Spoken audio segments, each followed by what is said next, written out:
today's topic is I get better at disappointment.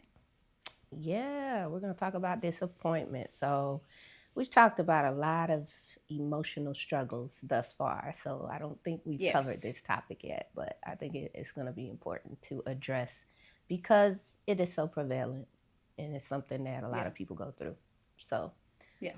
all right. So, to start us off, we want to define the topic of discussion. Each of us will share our personal definition of the word or the phrase. So, for me, I put down, what disappointment is feeling sad or let down when something does not go my way or as I expect it to go, essentially. What about you, Phaedra?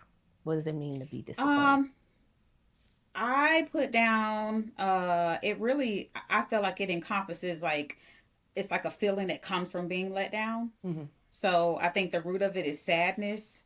But sometimes it manifests as like anger or hurt or even betrayal at times. So Hmm. I don't know. It's a I just feel like it's a compact sort of feeling or state of being. Okay. So it can kind of include some other emotions underneath the surface. Correct. Okay. Correct.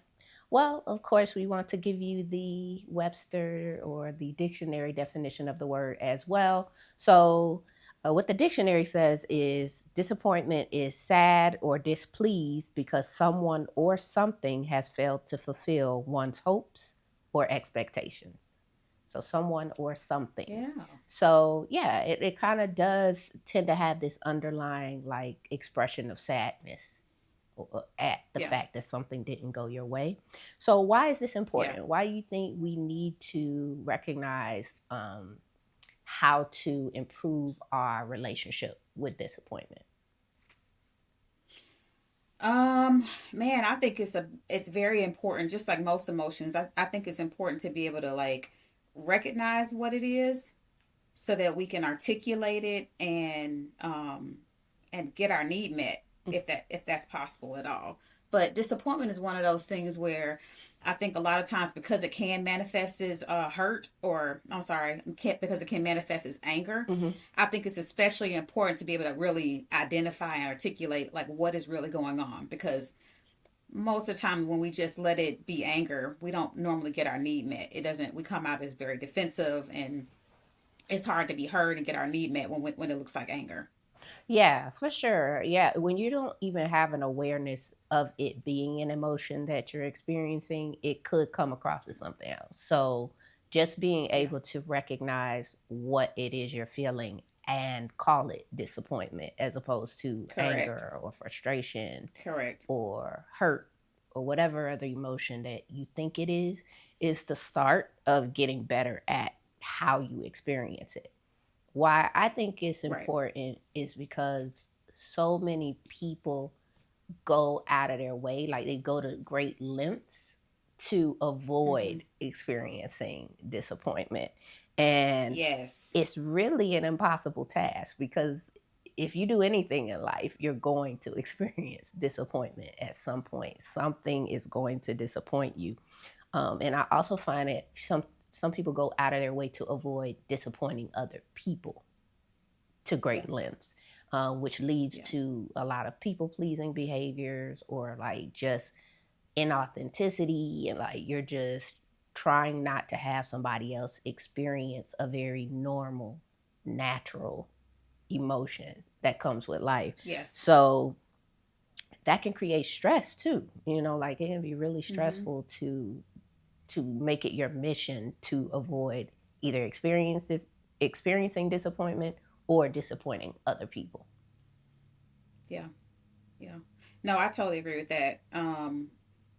I know we can go to the next one if you're ready. Like some of the consequences of not doing it. Yeah, let's talk about Um, it. one of the things that I was researching, I've been researching this for a little bit. There's a podcast that I listen to that my therapist actually recommended. But on one of the four of the episodes, they're talking about codependency, Mm-hmm.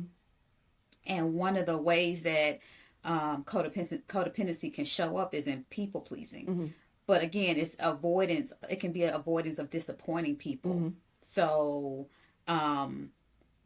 because I'm so afraid of disappointing people, I'm looking to make sure I can't be authentic. And you mentioned, well, that's one of the things that you mentioned is it's almost like living in this false self. Mm-hmm.